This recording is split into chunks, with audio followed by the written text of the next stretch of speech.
ফারুক আযম ঝরঝর করে চোখের পানি ছেড়ে দিলেন। ও বিদ্যামা, ও বিদ্যামা, আপনি কে উমারকে চেনেন? মদিনার রাষ্ট্রপতিকে কে চিনেন? আপনি কি কখনো সাক্ষাৎ করেছেন? আপনি কি কখনো সাহায্য চেয়েছেন? বিদ্যামা মরুভূমিতে রাতের অন্ধকারে দাঁড়িয়ে দাঁড়িয়ে বলেছিল, ও উমারের কর্মচারী, ও মদিনার সৈনিক, শুনে রেখে দাও, আমি একজন বিদ্যামা, আমি সীমান্ত থেকে যেতে পারি না, আমি রাজ দরবারে হাঁটতে পারি না, আমি বড় কষ্টের ভিতরে আছি, আমার বাড়ি কোনো খাদ্য নাই, আমার বাড়ি কোনো দানা নাই। উমার কি জানে না? উমার কি বোঝে না মদিনার সীমান্তে কত মানুষ বাস করে? মদিনার রাষ্ট্রপতি সেটা কি জানে না? উমর ইবনুল খাত্তাব বলেছিল, ও বিদ্যামা, আপনি কেন এই দোয়াটা করলেন? আপনি তো একবার রাষ্ট্রপতির কানে খবরটা পৌঁছে তবেই তো দোয়া করতে পারতেন, কিন্তু আপনি দোয়া চাইলেন আল্লাহ যেন উমরকে ক্ষমা না করেন। উমর আপনার কি ক্ষতি করেছে? ও বিদ্যামা, উমর কি আপনার সঙ্গে বেয়াদবি করেছে? আপনি কি উমরের সঙ্গে কখনো সাক্ষাৎ করেছেন কিংবা কথা বলেছেন? বিদ্যা বলেছিল, না না, এ কথা সত্য কথা, মদিনায় কখনো আমি উমর ইবনুল খাত্তাবের সঙ্গে আজ পর্যন্ত সাক্ষাৎ করিনি। উমর ফারুক রাদিয়াল্লাহু তাআলা আনহু তিনি অনেক কথা বললেন বিদ্যাকে। বলার পরে বলছে, মা, আমি আপনাকে একটা কথা বলি, শোনেন। আপনি আগে বলেন তো কি দিলে এখন আপনার খাদ্য তো দেওয়া হবে, খাদ্য আপনাকে পৌঁছে দেওয়া হবে। আপনি যখন উমারের সৈনিকের কানে কথা তুলেছেন, খাদ্য পৌঁছে দেব, কিন্তু বলেন আপনি উমারকে বারবার যে দোয়া চেয়েছেন আল্লাহ যেন মাফ না করেন, এই দোয়াটা ফিরিয়ে নিতে, এই দোয়াটা ফিরিয়ে নিতে বা আল্লাহর কাছে পুনরায় বলা যে আল্লাহ উমারকে ক্ষমা করে দাও, এই কথাটা বলতে আপনি কত দিরহাম নেবেন? আমরা অনেকে দুনিয়ায় সওদা করি অর্থই। আমি অনেক জায়গায় দেখেছি অনেক মানুষ জানাজার নামাজ পড়েন, অনেক মানুষ মৃত্যুর পরে, নামাজি মানুষ মউত হয়েছে, আমি অনেক জায়গায় দেখেছি তার লাশ দেখে তারা আওলাদরা বলে যে আমার আব্বা জানে দিলাম শেষ বয়সে 10 ওয়াক্ত কাজা নামাজ ছিল, তার ফিদিয়া আদায় করে দিলাম। না ঠিক আছে, ফিদিয়া আদায় করে দিলাম। আচ্ছা, আপনাদের একটা ছোট্ট কথা বলি, যদি বুঝতে অসুবিধায় রিপিট করে দেবেন, আমি ইনশাল্লাহ বলে দেবো।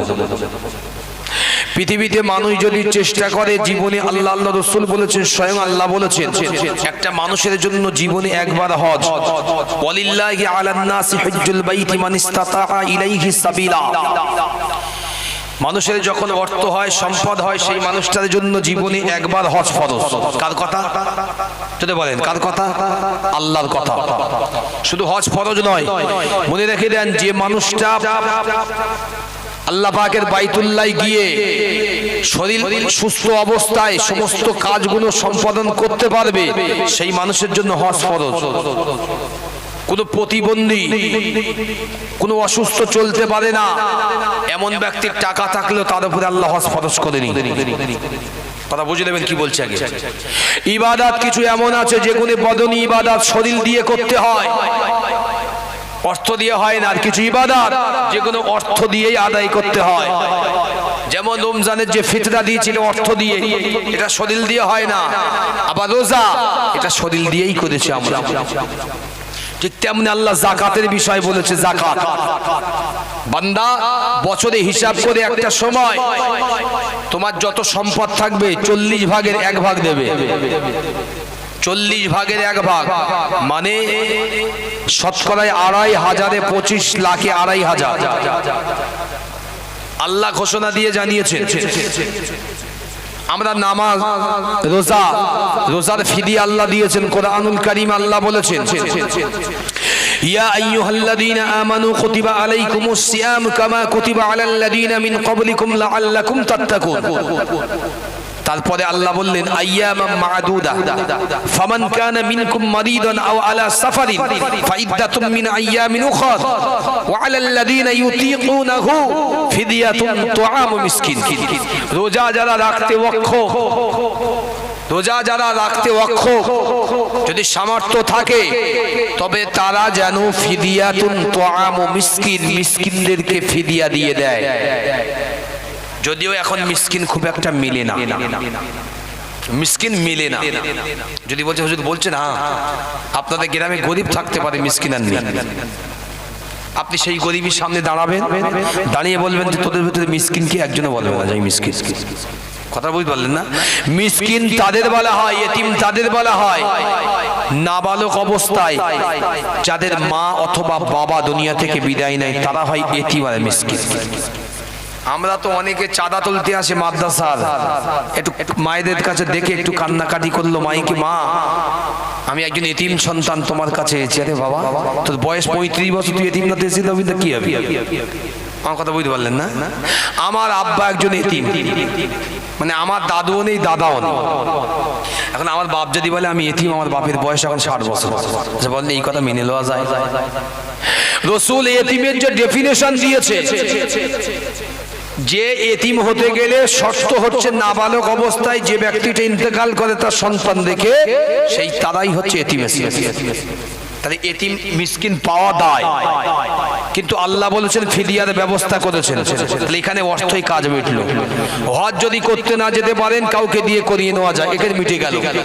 কিন্তু নামাজ যদি আপনি এক ওয়াক্ত কাজা করেন ফরজ নামাজ, সারা জীবন চেষ্টা করে এর ভরপাই তুলতে পারবেন না। আপনি একটা কেতাব আমাকে দেখাবেন, বলবেন আমি মেনে চলে যাবো, যে হুজুর হ্যাঁ আমরা অমুক জায়গায় শুনছি। নামাজ হচ্ছে আপনার শরীর দিয়ে দৈহিক ইবাদত, শারীরিক ইবাদত। নামাজ পড়তে গেলে শরীরকে ভালো থাকা চাই না, চাই না বলে? রুকু করতে হয়, সিজদা করতে হয়, করতে হয় না, হয় না? তিলাওয়াত করতে হয়, দাঁড়িয়ে যেতে হয়, কমা বসতে হয়, জালাসা, গুলো নামাজের ভিতরে আছে। এখন আপনি নামাজ ছেড়ে দিলেন, বুড়ো বয়সে গিয়ে বলছেন বলে নামাজের আমি কিছু অর্থ ফিদিয়া দিয়ে গেলাম, কি করে হয়? আল্লাহ রাসূলও তো পড়েছিলেন দীর্ঘদিন, ছিলেন না? ছিলেন না? আল্লাহ রাসূল তিনিও অসুস্থ ছিলেন।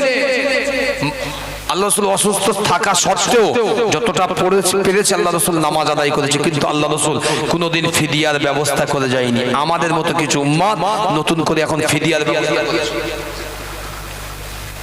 যে কথা বলছিলাম, হযরত ফারুক আযম উমর ইবনে খাত্তাব রাদিয়াল্লাহু তাআলা আনহু বিদ্যাকে বললেন, মা আপনি উমরের এই দোয়াটাকে ফিরিয়ে দিতে কত নেবেন? কত নেবেন? ওই ব্যক্তি বলছে আমি। আগে বলেন আপনি কে? বলছে আমি কে পরে, আপনি বলেন কত নেবেন? বিদ্যামা কানতে কানতে বলেছিল, আমাকে যদি 25 দিরহাম এখন দেওয়া হয় আমি খুব উপকৃত হতাম। 25টা দিরহাম দিলে আমি কথা দিচ্ছি আমি যে ভুলটা করেছি এই ভুলটা ফিরিয়ে নেব। 25 দিরহাম। আল্লাহ নবী সাহাবী হযরতে উমর, মদিনার রাষ্ট্রপতি, মদিনার বাদশা, মধ্য পৃথিবীর সমস্ত শাসক যিনি ছিলেন, আল্লাহ পাকের বড় নিয়ামতি বান্দা ছিলেন, আল্লাহ নবীর ঘোষিত জান্নাতি ফারুক আযম উমর ইবনুল খাত্তাব ডাক দিলেন, ও ভাই আবু উবাইদা, ও ভাই আবু উবাইদা, জলদি করে একটু এখানে চলে আসো। আবু উবাইদা গিয়ে হাজির। ইয়া আমিরুল মুমিনিন, আমাকে আবার কেন এর ভিতরে জড়ালেন? ও যুবকেরা, উমর ইবনুল খাত্তাব হুজুরের চোখ দিয়ে পানির টোসা গড়িয়ে পড়ে, হুজুর ঝরঝর করে কাঁদতে লেগেছেন। ও ভাই ও ওবাইদুল্লাহ, আপনি একটু এদিকে আসেন। তিনি এসে সামনে হাজির হয়ে গেল। ও ভাই ওমর, আপনি বলেন কি করতে হবে? বলল, বাবা তুমি একটু শুনি কাগজ জোগাড় করো আর কলম। না না, ওখানে কাগজ তো পাওয়া গেল না, কিন্তু লেখার কলমটা পাওয়া গেল। ফারুক আযম নিজের জামার আস্তিনটা ছিঁড়ে নিলেন, নিজের জামার আস্তিনের অংশ ছিঁড়লেন, আবু উবাইদার হাতে দিয়ে বললেন, ও ভাই আবু উবাইদা, এই আল্লাহ পাকের বান্দীকে আপনি, আপনাকে সাক্ষী রেখে আমি 25 দিরহাম দিয়ে দিলাম, আপনি এখানে লিখে দেন অমুক বুড়ির পক্ষ থেকে উমারের উপরে যতটুকু হক ছিল সমস্ত হকটা আল্লাহর রাস্তে ক্ষমা করে দিলাম। সুবহানাল্লাহ। যদি বলেন সুবহানাল্লাহ। সুবহানাল্লাহ। ফারুক আযম যখন এই কথা বললেন, বিদ্যামা তখনই জিজ্ঞাসা করলেন, হুজুর আপনি কে? আপনার পরিচয়টা দিয়ে দেন। ফারুক আযম ওই বিদ্যার সামনে দাঁড়িয়ে হাত দুটি জোর করে বলেছিল, ও আল্লাহ পাকের বান্দি, ও মদিনার মা, আপনি যার সম্পর্কে এতক্ষণ বলেছেন, যে মানুষটার সম্পর্কে বলেছেন, ও মা আমি সেই হতভাগা আমার নবীর সাহাবী উমর। বৃদ্ধা ঝরঝর করে কাঁদে, আমার ভুল হয়েছে, গলতি হয়েছে, আমি বুঝতে পারিনি, আমি ত্রুটি করে ফেলেছি। ও আল্লাহ নবীর জান্নাতি সাহাবী, আমাকে কি ক্ষমা করা যায় না? আমার অর্থের দরকার নাই, প্রয়োজন নাই। ও যুবকেরা, ফারুকে আযম তিনি আর সইতে পারলেন না, বৃদ্ধা মায়ের হাত দুটি জড়িয়ে ধরলেন। ও মা, না না, তা তো হয় না। যে দরকারি, যে জিনিস, যে দোয়াটা জবান থেকে আল্লাহ দরবারে কবুল হয়ে যায়, ওই দোয়াটা তো ফেরত নেওয়া যায় না। ও মা, আপনি দোয়া করেছেন, আপনার দোয়ার পরিপ্রেক্ষিতে আবারও একবার দোয়ার কথা বলেছি, আপনি দোয়াটাও চেয়ে নিয়েছেন। এখন অর্থ যদি না নেন, আমি উমার দোষী হয়ে যাব। মা, আপনি এমন কাজ করবেন না। ভাই আবু উবাইদা, আপনি এই আস্তি নিয়ে জামার ভিতরে লিখে দেন কিতাবের বর্ণনা। ফারুকে আযম ওখানে দাঁড়িয়ে যেই না লেখা শেষ হয়েছে, ওই বৃদ্ধা মায়ের কাছে কলমটা দিলেন আর ওই কাপড়ের টুকরা দিয়ে বললেন, মা, এখানে একটা সুন্দর করে সই করে দাও। বৃদ্ধা মা সই করে দিলেন। ফারুকে আযম ওই সইটা নিয়ে নিজের বুকের সঙ্গে জড়িয়ে বলেছিলেন, আল্লাহ, আমি ওমর যখন তোমার কাছে হাজিরা দেব, আল্লাহ, এই বৃদ্ধার অভিযোগের পরিপ্রেক্ষিতে আমার পক্ষ থেকে এটাই হবে সুপারিশনামা। জোরে বলেন, আরো জোরে বলেন সুবহানাল্লাহ। ও ছেলেরা, ফারুকে আযম দুনিয়ার জমিন থেকে যখন বিদায়ের মুহূর্ত হলো, তার ছেলে আব্দুল্লাহ ইবনে উমারকে ডাক দিলেন, ও বাবা ছেলে উমার, ও বাবা ছেলে আব্দুল্লাহ, আমি তোমার পিতা ওসিয়াত করে গেলাম, আমার যখন মরণ হবে আমার কাফনের ভিতরে এই ছোট্ট কাপড়ের টুকরাটা দিয়ে দিও, কারণ এটা হলো ওই মায়ের পক্ষ থেকে আমি উমার আমার মুক্তির একটি সনদ। আমরা অনেক মানুষ আছি, রাস্তায় চলি, দোকানদারি করি, 10 টাকার মারলে যদি 5 টাকা দিতে হয়, জীবন ধন্য হয়ে যায় আমাদের। কথা বুঝতে পারলেন না? ভাও সরকারি ট্রেনে যদি চেপে বাড়ি আসতে পারি, বগল বাজাতে বাজতে বিনা টিকিটে, আমি মনে করি আমি সবচেয়ে আজকে বড় বুদ্ধিমান। ঠিক না ভুল বললাম? ফাঁকি দিয়ে যদি আসতে পেরেছি মার্কেট থেকে, আমার মতো বুদ্ধিমান আর মনে কাউকে হয় না। কখনো ভেবেছেন এই ফাঁকিটা আপনার জন্য?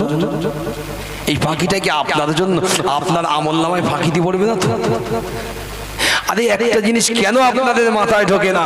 এই মুসলমান কেন বোঝে না যে আমরা সব ফাঁকি দিলেও আল্লাহকে ফাঁকি দিতে পারি না? পারবেন কেউ আছেন? আল্লাহকে ফাঁকি দিতে কেউ পারবো না। এই রাত্রে এত মানুষ বসে আছেন, আপনারা মনে রাখুন, আমার আল্লাহর ফারিস্তা তো দেখছে, আমার আল্লাহ কি দেখেন না? দেখেন না? আপনারা কি বসে আছেন কিছুর জন্য? কাল সকালে কি 2 তলা করে বাড়ির টিকিট দেবে এই কমিটি? কথা বলছে, কি বলছি? দেবে নাকি? দেবে না। 1 লাখ টাকা দেবে, গাড়ি দেবে, কি দেবে? কিচ্ছু তো দেবে না। কথা বোঝে না, কিচ্ছু কি দেবে? কিচ্ছু দেবে না। আদা আপনাদের চাঁদা দিয়েছে, আবার নেবে। উদাহরণ দাগ করে নাই, বোঝাচ্ছে আপনাকে। কেন আপনি দিচ্ছেন না? কেন বা বসলেন দিয়ে? এই জন্যই বসেছেন যাতে আপনি এমন কিছু শোনেন, যাতে আপনি একবার সুবহানাল্লাহ বললেন, আপনি একবার দরুদ পড়লেন, আল্লাহর প্রশংসা করলেন, হয়তো এই প্রশংসাটাই আল্লাহ আপনার নাম আমলে থাকলো।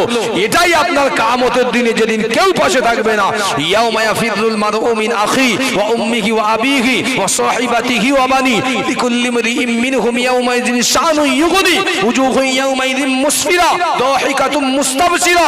যেদিন আপনার ভাই আপনার থেকে দূরে চলে যাবে, আপনার বিবি আপনাকে চিনতে পারবে না, বাপ বলবে আমি বিয়ে করিনি, মা বলবে আমার সন্তান ছিল না, কলিজার টুকরা ছেলে বলবে বাপ তো দূরের কথা আমি কাউকে চিনি না, মেয়ে মাকে বলবে দুধ আমার মাও ছিল। সেই দিন এই বসে বসে যতটুকু বললেন, এটাই আপনার সেই দিন আল্লাহ আপনার সামনে প্রকাশ করবে। আমার কথা বুঝলেন না? এটাই আপনাকে দেবে। আল্লাহ তখন ডাকবে, এদিকে আয়, এদিকে আয়। কারণ সেদিন আমরা নিজেদের গোনা, নিজেদের পসিনায় এতটা এতটা এতটা হাবুডুবু সাঁতার, যে যার ক্যাটাগরি বিলং করছে, এখন সেই কিয়ামতের ময়দানে আমরা ভয়েতে, খৌফে, আমাদের ঘামে পসিনায় আমরা ডুবে যাব। আর তাতে হবে তো ময়দান হবে উত্তপ্ত।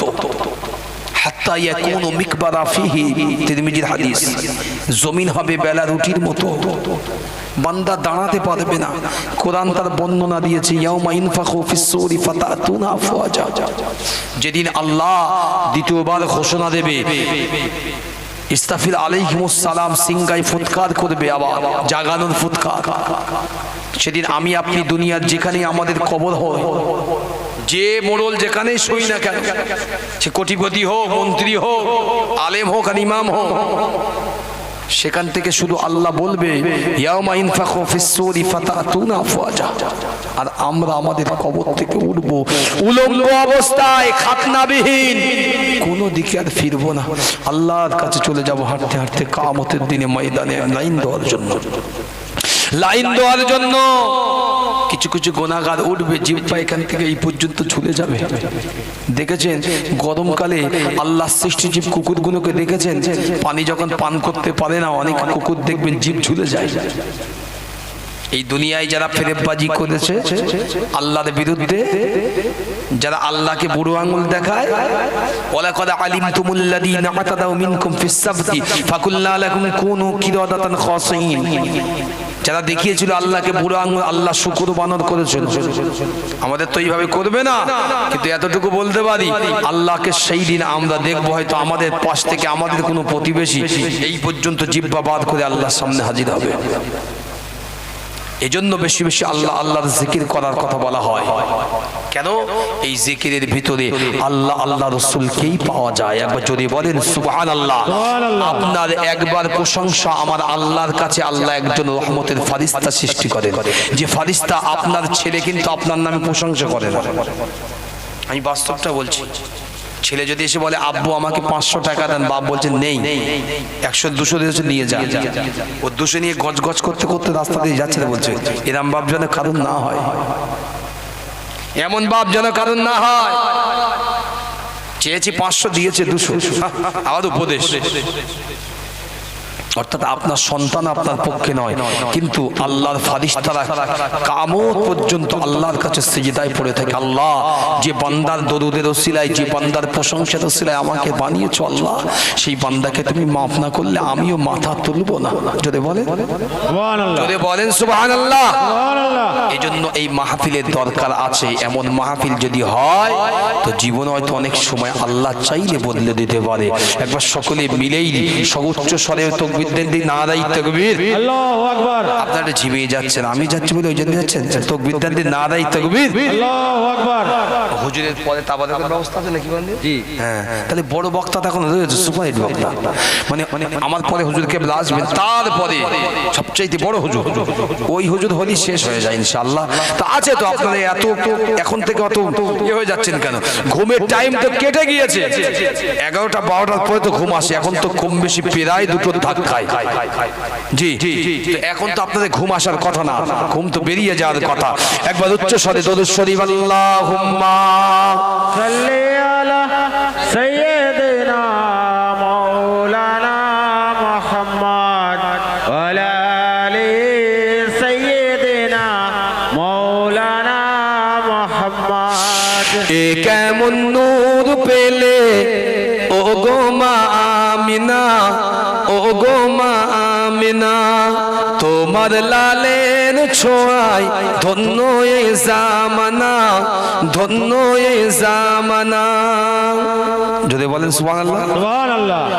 এ কেমন নূর পেলে ও গো মা আমিনা, ও গো মা আমিনা, তোমার লালের ছোঁয়ায় ধন্য এ জামানা, ধন্য এ জামানা।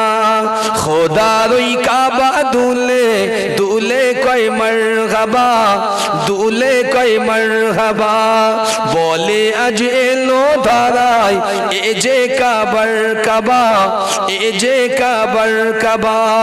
খোদার ওই কাবা দুলে দুলে কয় মারহাবা, দুলে কয় মারহাবা, বলে আজ এলো ধারায় এ যে কাবার কাবা, এ যে কাবার কাবা। যার ওসিলাই ধন্য হলো তামাম এ জাহান, তামাম এ জাহান। এ কেমন নূর পেলে ও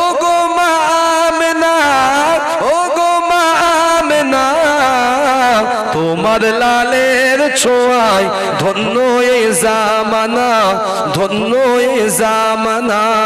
এ কেমন নূর পেলে ও গো মা আমিনা, ও গো মা আমিনা।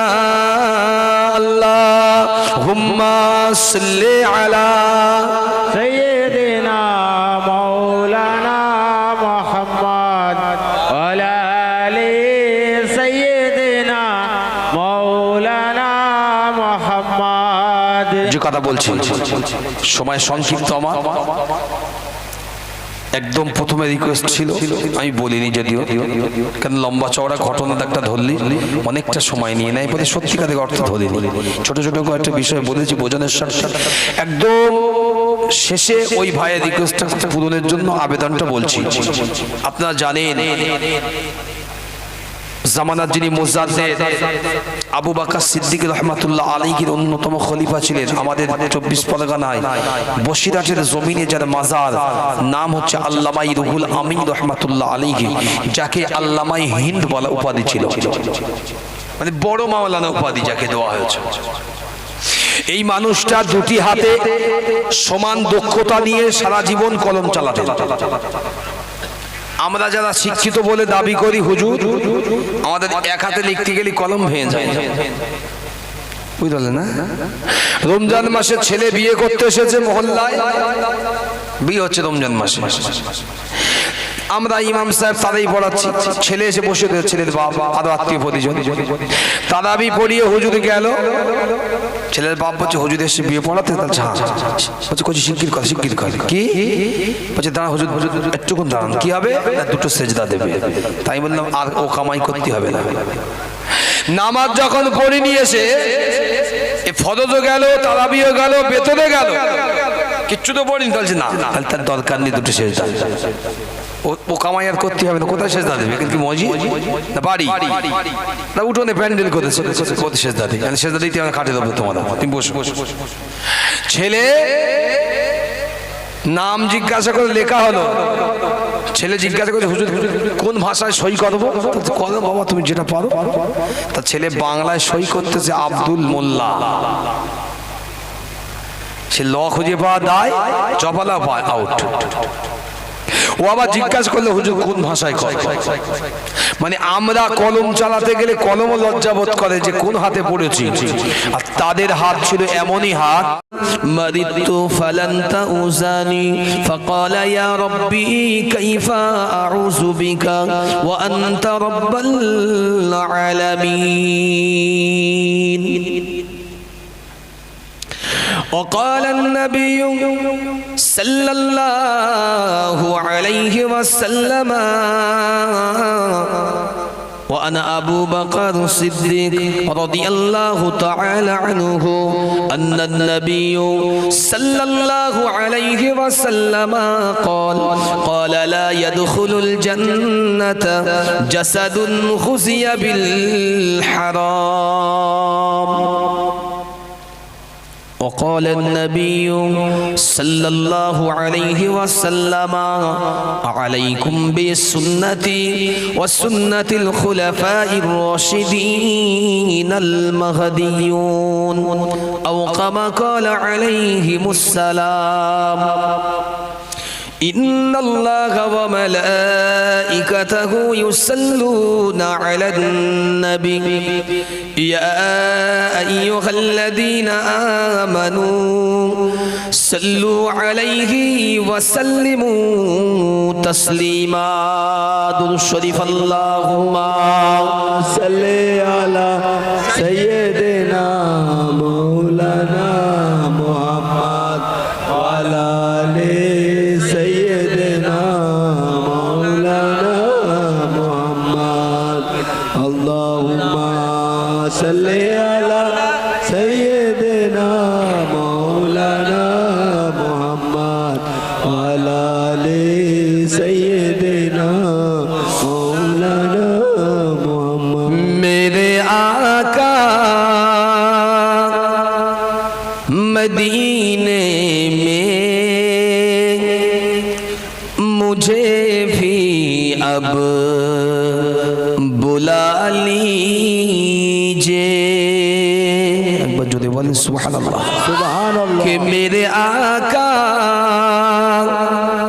मदीने में मुझे भी अब बुला लीजिए, तरसती है मेरी आँखें, तरसती है मेरी आँखें, मुझे वापस बुला लीजिए। मेरे आका मदीने में मुझे भी अब बुला लीजिए। मेरे मौला मदीने में मुझे भी अब बुला लीजिए।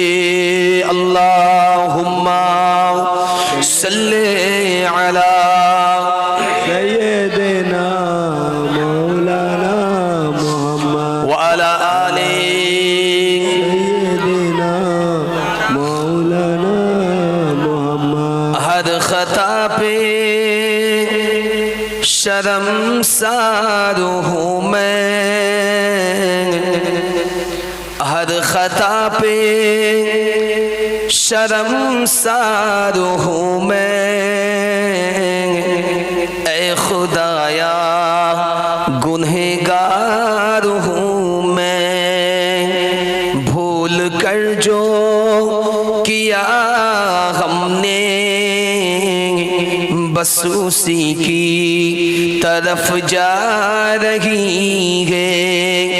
मेरी आंसू बहुत कीमती है, उनमें बसती है उसकी यादें। मेरी मंजिल है शाह मदीना, मेरी मंजिल है शाह मदीना। ए गौर कैसे यूं ही लौटा दूं, ए गौर कैसे यूं ही लौटा दूं। अल्लाहुम्मा सल्ले अला सय्यदना मौलाना मोहम्मद व अला आले सय्यदना मौलाना मोहम्मद। মনটা যদি হইতো প্রবল হাওয়া, হইতো যদি শুভ্র কবুতর, মেঘের ডানায় ভাসিয়ে দিতাম মদিনার এই পথে, যেথায় আমার প্রিয় রাসূল ঘুমাই চিরন্তন, যেথায় আমার প্রিয় হাবিব ঘুমাই চিরন্তন। আল্লাহুম্মা সাল্লি আলা सय्यदना मौलाना मोहम्मद वाला आले सय्यदना मौलाना मोहम्मद। লা মাওজুদা ইল্লাল্লাহ, সকলে পড়েন আমার সঙ্গে আওয়াজ দেন। লা মাওজুদা ইল্লাল্লাহ, লা মাকসুদা ইল্লাল্লাহ, লা মাহবুবা ইল্লাল্লাহ, লা মাতলুবা ইল্লাল্লাহ। পড়ো লা ইলাহা ইল্লাল্লাহ, লা ইলাহা ইল্লাল্লাহ, লা ইলাহা ইল্লাল্লাহ মুহাম্মাদুর রাসূলুল্লাহ। আল্লাহুম্মা সাল্লি আলা सय्यदना मौलाना मोहम्मद ওয়া আলা আলি সাইয়্যিদিনা। मौलाना मोहम्मद। সকলে পড়েন সাল্লাল্লাহু আলাইহি ওয়া আলিহি ওয়াসাল্লাম। আলহামদুলিল্লাহ আলহামদুলিল্লাহি রাব্বিল আলামিন ওয়াল আকিবাতু লিল মুত্তাকিন ওয়াসসালাতু আসসালামু আলা রাসূলিহিল কারীম। আম্মা বা'দ।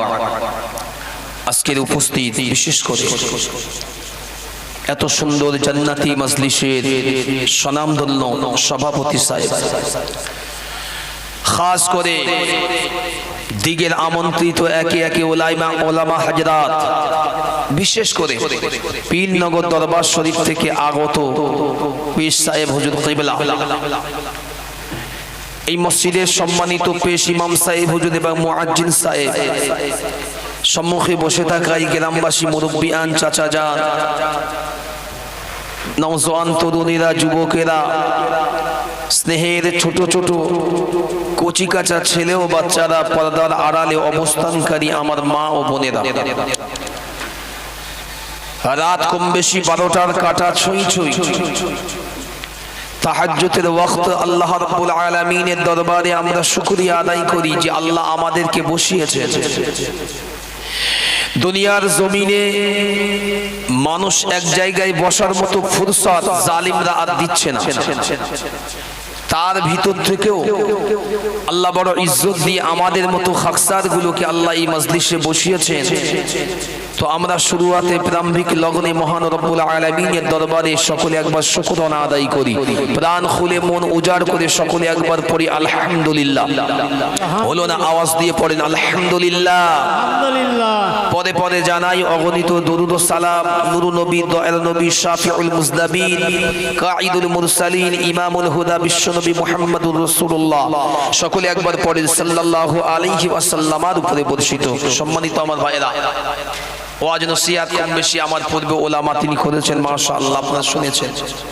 আমি গুনাহগার, ইলম কালাম তেমন কিছু নাই, কিছুক্ষণের জন্য আপনাদের কাছে এসেছি, কারণ আমাদের আশাটাও বড় কষ্টের। 5 ঘন্টা 6 ঘন্টা করে সময় নিয়ে ঘর থেকে বার হতে হয়। রাস্তায় মনে এক একটা থানা পার হলে এক একবার চেকিং, শুধু চেকিং নয়, গাড়ির থেকে নেমে এমনকি আমাদের হ্যান্ডব্যাগ পর্যন্ত চেকিং পুলিশের কাছে, প্রতিটা জায়গায় চেকিং এ। রাস্তায় চেকিং এর জন্য আমাদের আধা ঘন্টা এমনি চলে যাচ্ছে, তারপরে জাম জট আছে, তার ভিতর থেকেও যখন সময়ের হেরফের হয় না, বড্ড খারাপ লাগে। রাগ করবেন না, আমি বোঝানোর জন্য বলছি। 1 ঘন্টার সময় আমার জীবনের অনেক মূল্য আছে, প্রত্যেকের মূল্য আছে। 1 ঘন্টা আমার যদি মনে হয় ঘুমোতে পারতাম হয়তো আরো ভালো হতো, কারণ মানুষ আমরা, আল্লাহ আমাদেরকে সৃষ্টি করেছেন খলাকাল ইনসান, মনুষ্য জাতি হিসাবে। শুধু তাই না, আল্লাহ আমাদেরকে লাকাদ খলাকনাল ইনসান আহসানি তাকবীম, সৃষ্টির সেরা হিসাবে আল্লাহ আমাদেরকেই সৃষ্টি করেছেন। একবার সকলেই পড়েন সুবহানাল্লাহ। সুবহানাল্লাহ। আপনারা সুন্দর করে সাজিয়েছেন ওলামাদের জন্য, মাহফিলের জন্য, নবিয়ানা মাজলিস, দেখে খুব ভালো লেগেছে বা লাগছে। কিন্তু এই সামনে এইগুলো না দিলে মনে হয় ভালো হতো। কেন বলেন? জি, আপনাদের সম্মুখে আমার আই কন্টাক্ট হওয়া অত্যন্ত জরুরি। আমার কথা বুঝতে পারলেন না? এখন থাক। শিক্ষক যখন, টিচার যখন পড়ায়, ছাত্রদের সম্মুখে কোনো প্রাচীর থাকা চলে না। স্বামী স্ত্রী যখন এক জায়গায় বসে গল্প করে, সামনে কোনো বাধা থাকা চলে না, পর্দার বিধান নেই। আমার কথা বুঝছেন? মহব্বত ইন্তেজারি যখন হয়, ভালোবাসা, নট মিন্স পর্দা হয় না। এজন্য স্টেজ যখন সাজাবেন, সামনের পোর্শনটা ফাঁকা রাখবেন, কারণ আমারও দেখার প্রয়োজন আপনাদের অভিব্যক্তি, আমিও দেখবো, আপনারাও আমাকে দেখবেন। কারণ যত খারাপ হলেও রাসূলের হাদিস কোনো মিথ্যাকে প্রমাণ করতে পারেনি, পারবে না। আল্লাহ রাসূল বলেছেন কোন ওলামার দিকে, কেউ কেউ বলেছেন ওটা বাড়ি হাক্কানি, ওলামার দিকে কেউ যদি 1 নিমিষে তাকিয়েও থাকে, আমার আল্লাহ ওই তাকানোটাই তার জন্য জীবনের আমলনামা থেকে গুনাহ সগীরা গুলো মাফ করে দেন। জোরে বলে। তো আপনারা বসে আছেন, আমার যেমন দেখছেন আমিও দেখছি, হতে পারে তো এর ভিতরে তাহাজ্জুদ গুজারি আমার চাইতে অনেক বড় মুত্তাকি আপনাদের ভিতরে বসে আছে, আমিও তো তাকে দেখছি। তো আমারও গুনাহ তো মাফ করতে পারে আল্লাহ, ঠিক না? তো যাক, কিছুক্ষণের জন্য আপনাদের এখানে রাখেন। আপনাদের কাছে এসেছে আমি গুনাহগার ওহিদুল ইসলাম। বলার কন্ডিশন খুব ভালো অবস্থায় নেই, যেটা সত্য বলা ভালো। কারণ আমরা আগে বলেছি, মানুষ টোটাল 2-3 মাসের অধিক হয়েছে ভাই বা বাবাজি, এই গলার কোনো রেস্ট হয়নি। মানে সেই কম বেশি করে আপনার রমজান শুরু হওয়ার 1.5 মাস আগের থেকে শুরু আজ পর্যন্ত একটা দিন কোনো রকম রেস্ট দিতে পারেনি।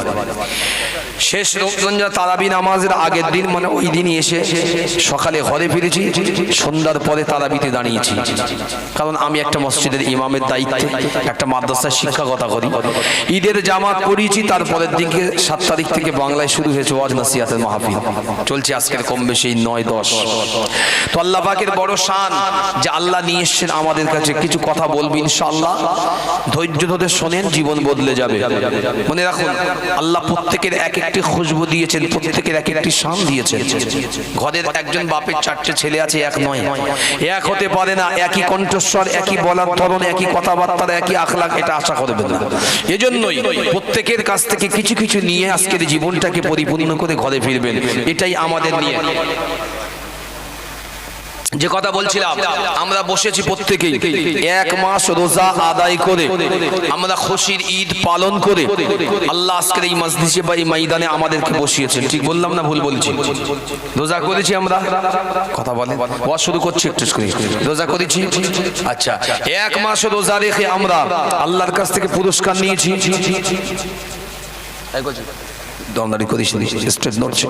আল্লাহর কাছ থেকে আমরা প্রত্যেকেই পুরস্কার নিয়েছি। আমি ওয়াজে ঢুকছি, একটু শুনবেন, বুঝে নেবেন, ভিত্তিটা দিয়ে নেই। অনেকে আছেন জিজ্ঞাসা করছেন বা যা মনে মনে হচ্ছে, হুজুর বলছে আল্লাহর কাছ থেকে পুরস্কার নিয়েছি। আল্লাহ হাদিস শরীফের ভিতরে বলেছেন আস-সাওমু জুন্নাহ। আল্লাহ রাসূল জানিয়েছেন, আল্লাহ বলেছেন রোজা হচ্ছে আমি আল্লাহ আমারই জন্য, রোজা আমি আল্লাহ আমার জন্য। তাই আল্লাহর জন্য যে জিনিস যে বান্দা আল্লাহর জন্য করে তার পুরস্কার আল্লাহই বলেছে, আমি রোজাদারদের পুরস্কার স্বয়ং আল্লাহ নিজেই দেব। যদি বলবেন না। এবং আল্লাহ রাসূল জানিয়েছে তিরমিজির ভিতরে, হুয়া ইয়াউমুল জাইজা, ঈদুল ফিতরের দিনে আল্লাহ পাক তার রোজাদার বান্দাদের পুরস্কৃত করে থাকেন। একবার যদি বলেন সুবহানাল্লাহ। আমার আপনার এই চোখে আমরা দেখতে পাই না আল্লাহর পুরস্কার, কিন্তু মহান আল্লাহ তার কর্মচারী অর্থাৎ তার মনোনীত ফারিস্তাদেরকে আমাদের ময়দানে পাঠিয়ে দেয়, যা বান্দাগুলো কি চায় সব টুকে নিয়ে এসো। আমরা হাতের লেখা বলে গিয়েছি, এখন কম্পিউটারে আমাদের বিজনেস চলে। আল্লাহর ফারিস্তাদের কাছে আছে অনেক কিছু, তারা এসে আমাদের জীবনপঞ্জি লিখে নিয়ে চলে যায়। আজকে তো আছে এখানে ফারিস্তা, তারা আল্লাহর কাছে নিয়ে যায়। মহান আল্লাহ বলে ফারিস্তা ওরা কি চেয়েছে? আল্লাহ ওরা ওই বান্দারা চেয়েছে যেন জীবনের গুনাহটা মাফ হয়ে যায়। রমজান পেয়েছে আর গুনাহ মাফ হবে না, এটা তো হয় না, আল্লাহ মাফ করে দাও। মহান আল্লাহ ফারিস্তাদেরকে বলে সাক্ষ্য থাক, আমি আল্লাহ সমস্ত রোজাদার বান্দাদেরকে মাফ করে দিলাম। যদি বলে সুবহানাল্লাহ। তেমন একটি মাজলিসে আজকের ঈদের পরেই আমরা বসেছি, যে মজলিস আমাদের জন্য হয়তো জীবনের নাজাতের জারিয়া হতে পারে। ফিরে আসুন শুধু অক্ষ দিয়ে বলে ওয়াজের দিকে। আমরা জানি আমরা ভারতবর্ষের মুসলমান, আপনাদের আপনাদের এই হাওড়া হুগলি যতটা পরিমাণে উত্তাপ আছে রাজনৈতিকভাবে, তার 5 ডবল বেশি উত্তাপ আমাদের 24 পরগনায়। কথা বলছেন না? আমাদের পা ফেললে একবার করে উত্তাপে গা সেঁকতে হচ্ছে, তার থেকে আপনার অনেক শান্ত আছে। মুসলমান হিসাবে আমরা বর্তমানে এমন একটি জায়গায় দাঁড়িয়ে হাদিসের সেই ভাষা, কোরআনের সেই রিওয়ায়াতটাই মনে পড়ে যে আসিয়াকে যখন ফেরাউন অর্থাৎ স্বামী তার বিবিকে খোদা তো মানার জন্য না মানার কারণে তেলে গরম করে যখন আম্মাজান আসিয়াকে মারছিলেন, আসিয়া জিজ্ঞাসা করেছিলেন, স্বামী আমাকে তো মেরে ফেলছো, তা তো আমি তো জীবনে তোমাকে খোদা বলে মানবো না, কারণ স্বামী স্ত্রীর ভিতরে খোদা আসে কি করে? কথা বললেন না? খোদা আসে কি করে? তোমাকে কি করে আমি খোদা বলে ডাকি? আর এই জন্যই তোমার রাগ, তাই আমাকে মেরে দিচ্ছ। তো মেরে দিলেও তো আমি খোদা পাবে না, আমার কাছ থেকে তুমি খোদার দায়িত্ব পাবে না। ফেরাউন সেদিনও ভেবেছিলেন, জানতো যে আসিয়ার কথাটা 100-200% খাঁটি, এর ভিতরে ভুল ছিল না, কিন্তু তবু সে তার রাজত্ব টিকিয়ে রাখার জন্য নিজের বিবিটাকেও মেরেছিল। আমরা আজকের এমন একটা পর্যায়ে গরম তেলের কড়ার উপর দিয়ে আমাদের হেঁটে যেতে হচ্ছে, না পাচ্ছি মুখ থেকে বলতে, না পাচ্ছি কাউকে শেয়ার করতে। কোরআন হাদিস রয়ে গেল আজ ওই পান্নায় পাতায়, কোরআন হাদিস একই জায়গায়, এর কোনো চেঞ্জ হয়নি। পৃথিবীর জমিনে আল্লাহ রাসূল এসেছিল কম বেশি 1447 বছর আগে। আমার নবী দুনিয়া থেকে বিদায় নিয়েছেন। এই নবীর আমল থেকে আল্লাহ যতটুকু আমাদের কাছে দিন বিধান ধর্ম দিয়েছেন, যে কোরআনুল কারীম দিয়েছেন, আল্লাহ যেটাকে ফি লাউহি মাহফুজ, লাউহে মাহফুজে স্বয়ং আল্লাহ সংরক্ষণ করেছেন, সেই কোরআন এবং হাদিসে দুটো পর্যালোচনা করে আজকে যে ধর্ম আমরা পালন করি ইসলাম, পৃথিবীর জমিনে আজও পর্যন্ত অনলি ওয়ান রিলিজিয়ান ধর্ম ইসলাম, যেটা অনলি ফর আনচেঞ্জিং। আজ পর্যন্ত কেউ চেঞ্জ করতে পারেনি, কিয়ামত পর্যন্ত ইসলামকে কেউ চেঞ্জ করতে পারবে না। জোরে বলে। কেউ যদি বলে মহব্বত, আপনাদের ইমাম সাহেব হুজুর যদি বলে মহব্বত করে এশার নামাজ 4 রাকাত ফরজ 5 রাকাত পড়িয়ে দেবো, এ মানা যাবে? মহব্বতটা মানা যাবে কি? মানা যাবে না। কেউ যদি বলে 30টা রমজানের রোজা মহব্বত করে দুটো বেরিয়ে দাও, মেনে নেবেন নাকি? 2 রাকাত ঈদুল ফিতরের ওয়াজিব নামাজ মহব্বত করে 1 রাকাত কমিয়ে দেবো না তো বাড়িয়ে দেবো, মানবেন? মানবেন না। অর্থাৎ এটাই বোঝাতে চেয়েছে কোরআন আপনাকে, আল্লাহ এটাই বলেছে যে কোরআন আমি দিয়েছি আনচেঞ্জিং ইসলাম, আমার নবীর উপরে যে ধর্মটাকে আমি আল্লাহ মনোনীত করে দিয়েছি, এই ধর্ম পৃথিবীতে কেউ চেঞ্জ করতে পারবে না কিয়ামত পর্যন্ত। জোরে বলেন সুবহানাল্লাহ। সুবহানাল্লাহ। আমরাও সেই ভারতবর্ষের জমিনে বসবাস করি, আমাদের আপনাদের তো কাছাকাছি, আর আমাদের একটু দূরে আছে, কান ঘোরালেই শুনতে পাই আমরা মোল্লা, আমরা মৌলভী, নানান রকম তকমা। সত্যি কি আল্লাহ আমাদের মোল্লার মৌলভী বানিয়েছে? মনে হয় কি আমরা দাড়ি টুপি রেখেছি বলে কি আমরা শুধু মোল্লা? আমরা মৌলভী। আমাদের কোনো নিজস্ব একটা জ্ঞান নেই। ইসলাম কি আমাদের দেয়নি শিক্ষা? আমাদেরকে শুধু নামাজ দায়িত্ব দেওয়া হয়েছে আল্লাহর পক্ষ থেকে, বান্দা তুই নামাজ পড়বি, কোরআন তেলাওয়াত করবি, 1 মাস রোজা রাখবি, হজ করবি, যাকাত দিবি, তোর কাজ শেষ। এটাই কি আমরা ইসলাম বুঝেছি? ইসলামের এখনো অনেক আবিধানিক বিষয় আছে। যদি সহিহ বুখারীর এই বর্ণনাটা রিওয়ায়াত এটাই থাকে যে ঈমানের সর্বশ্রেষ্ঠ উচ্চতর, অর্থাৎ ঈমানের একদম প্রথম নম্বর থেকে শেষ পর্যন্ত শাখার যদি সংখ্যা থাকে কম বেশি 76-77টা, ইখতিলাফ 68, তাহলে নামাজ, রোজা, হজ, যাকাত, কলমা এগুলো 2-10টা নাম বলতে পারবেন, তারপরে তার বলতে পারবেন না। তা আর গুলো মানবে কে? সব দুনিয়ায় আমাদের জন্য আল্লাহ ভালোর জন্যই সৃষ্টি করেছেন, যেটা আমরা মন্দ করে নিয়েছি। শুনে নেন, আমার কাছ থেকে শুরুয়াত করি। কি কিতাবের ভিতরে এসেছে, ইমাম বাইহাকি রাহমাতুল্লাহ আলাইহি বাইহাকির ভিতরে নিয়ে এসেছে, আমরা যারা মাসকে বসে আছি 1 মাস রোজা করে আমরা খুব আনন্দিত। কেউ কেউ তো এত আনন্দিত, আমার ঘরের ছেলেরা রাস্তায় এরা স্টেজ করে ডিজে চালাচ্ছে, ডিজে। ঘরের মেয়েগুলোকে বার করে নিয়ে এসছে, বিবিগুলোকে, মাগুলোকেও। রাস্তার ধারে মেলা বসিয়েছে, কি হচ্ছে তা নাম দিয়েছে অভিনব মেলা।